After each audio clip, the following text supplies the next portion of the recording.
Most men are taught to believe that attraction is a marketplace. You bring resources, youth, status, leverage, and you receive desire in return.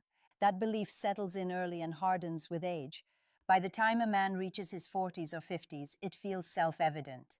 If women are not responding, he assumes he is missing something visible. More money, a better body, a newer identity. What rarely gets questioned is whether the entire frame is wrong. The media reinforces this illusion relentlessly. Older men are shown as desirable when they are powerful, wealthy, or socially elevated. Male peer culture quietly repeats it. Conversations drift toward cars, income, fitness, or dating apps, as if attraction were a scoreboard. Over time, many men internalize the idea that desire is something you purchase or compensate for. If you do not have enough of the right markers, you lower your expectations or withdraw altogether. But in real life, something does not line up. You see men with far less status who are relaxed around women and not trying to prove anything, yet they are received warmly. You see men who have done everything right on paper and still feel unseen. This disconnect creates frustration because it feels unfair. Yet the problem is not effort or merit. It is misunderstanding the mechanism. Attraction is not a transaction, it is a response. It happens before logic gets involved. It is shaped by how a man feels to be around, not what he presents. Money can remove stress, but it does not create connection. Youth can signal energy, but it does not guarantee depth. Even confidence, when it is performative, often reads as tension rather than strength. What women respond to is not the resume. It is the emotional climate a man brings with him. Older men are especially vulnerable to this illusion because experience cuts both ways. Life sharpens perception, but it can also harden defenses. Disappointments accumulate, relationships fail, expectations collapse. Without noticing, a man may begin to lead with caution, guardedness, or quiet resentment. None of this shows up on a profile or in conversation, but it is felt immediately. This is where the illusion becomes costly. Men double down on externals while ignoring the internal state that is actually being communicated. They polish the surface while the signal underneath remains unchanged. Attraction does not respond to effort alone. It responds to presence. Until that distinction is understood, every adjustment stays superficial. Once the illusion cracks, something else becomes possible. Not striving, not self-improvement theater, but a clearer look at what is actually being perceived in the moment between two people. That shift opens the door to a different kind of relevance, one that does not depend on competing with younger men or proving worth through accumulation. Experience is supposed to count for something. That is the quiet expectation many men carry into midlife. You have survived pressure, learned hard lessons, paid real costs.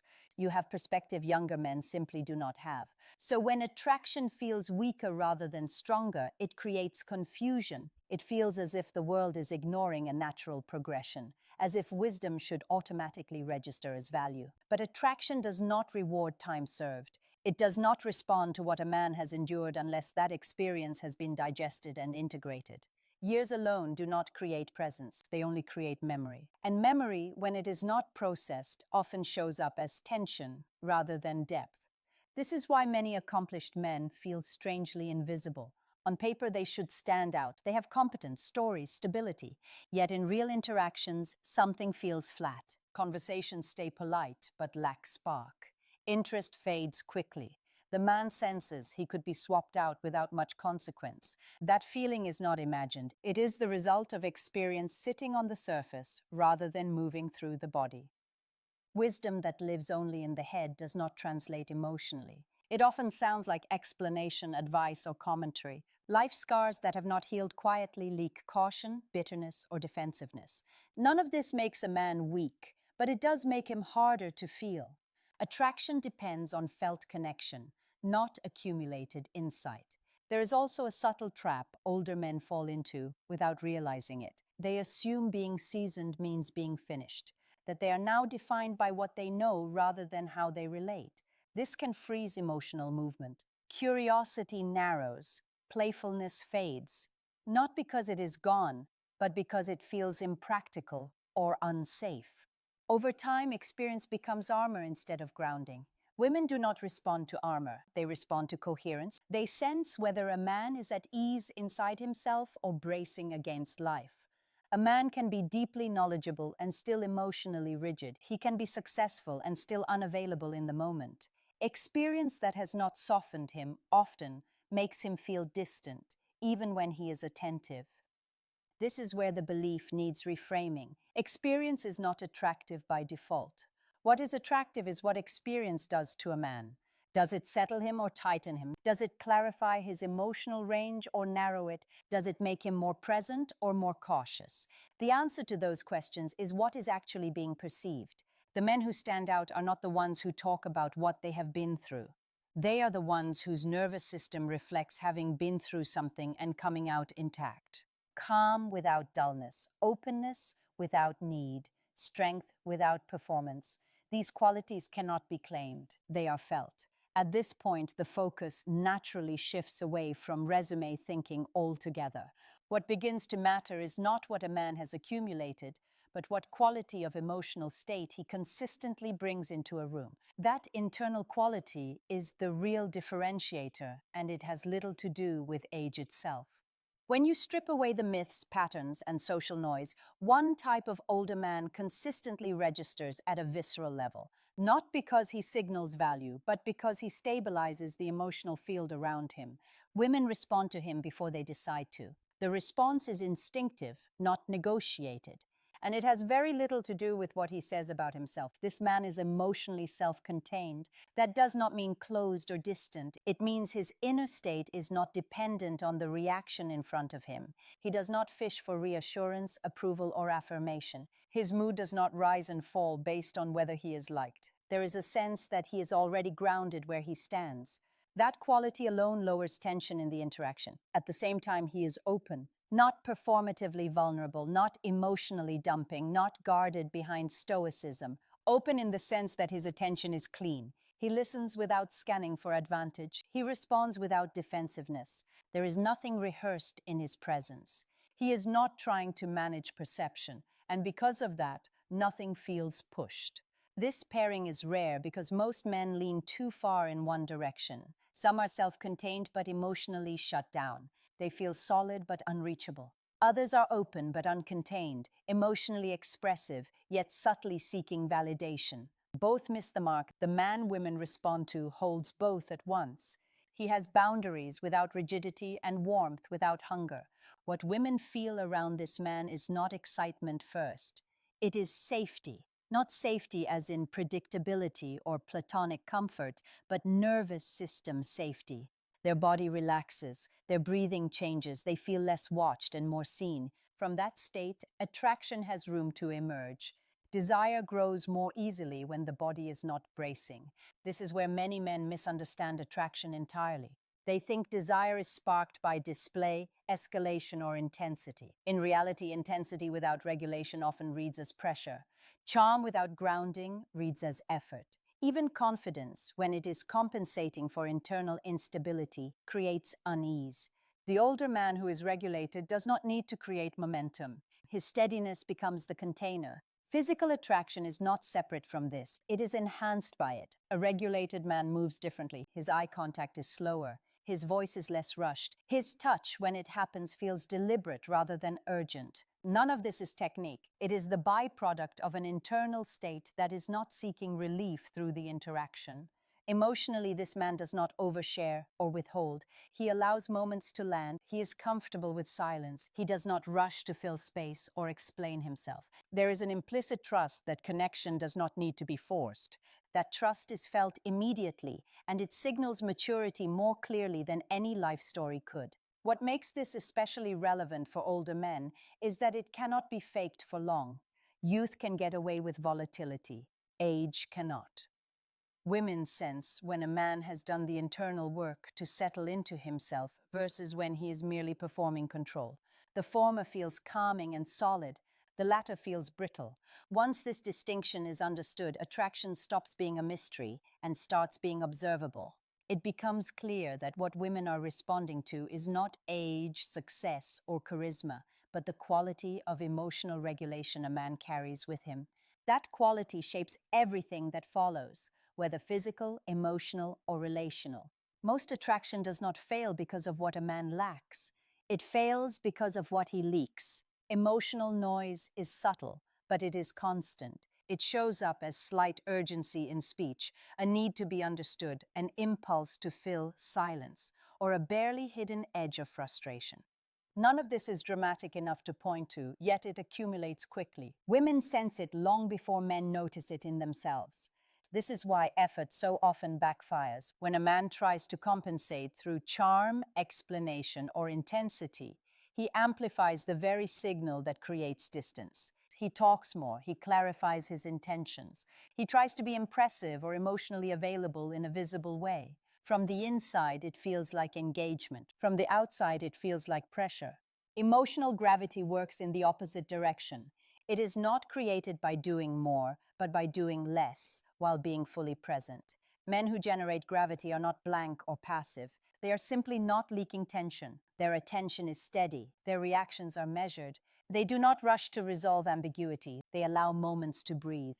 What separates gravity from noise is not personality. It is internal clarity. A man who is clear about himself does not need to push a narrative. He does not need to convince, impress, or correct. He is comfortable letting someone experience him directly, even if that experience includes uncertainty. That comfort transmits calm. Many men mistake restraint for disengagement. They fear that slowing down will make them boring or invisible. In reality, pacing is what allows attraction to form. When a man does not rush the interaction toward a conclusion, curiosity has space to grow. When he does not chase reaction, reaction comes to him. Bitterness is another form of noise that often goes unexamined. It does not have to be spoken to be felt. A history of rejection, divorce, or disappointment can create a quiet edge beneath conversation.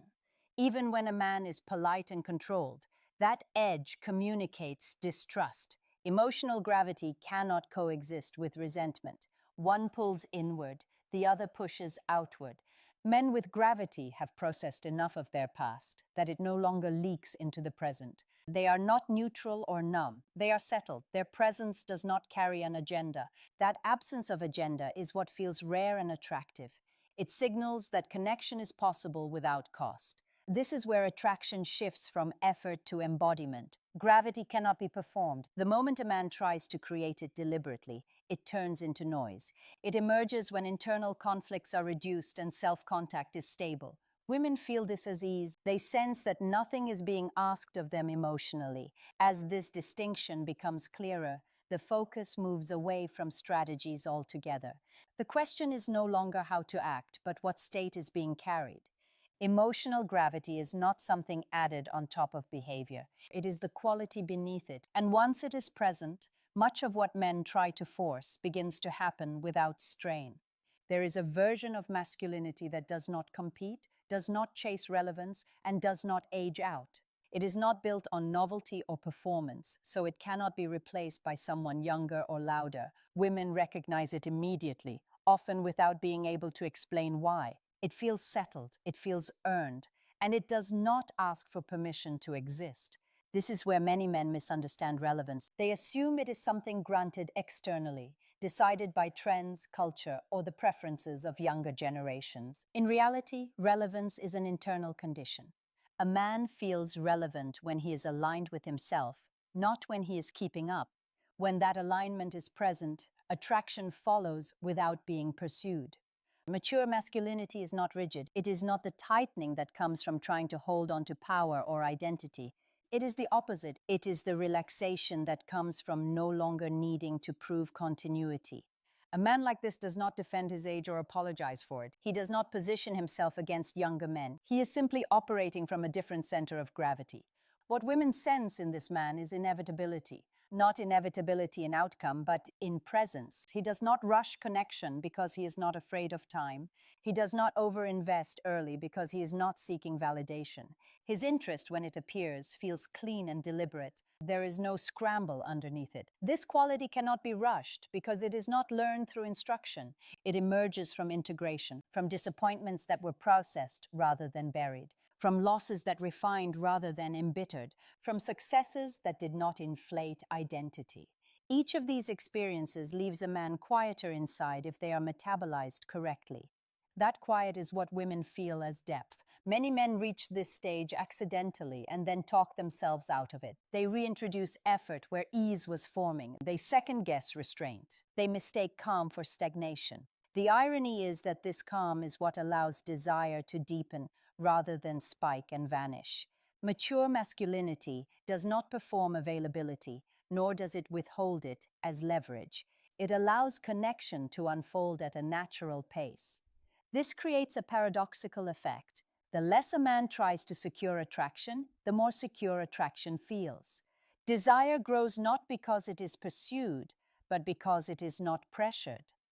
This is also where confidence returns without hype, not the loud confidence of assertion, but the quiet confidence of self-contact. A man knows where he stands emotionally. He knows what he offers and what he does not. That clarity removes desperation from the equation entirely. In the end, what cannot be replaced is not age, status, or experience. It is coherence. A man whose internal state matches his external behavior becomes unmistakable. Women sense that alignment immediately. And in a world full of noise, alignment reads as authority. Not the authority of dominance, but the authority of someone who has arrived and is no longer rushing to get anywhere.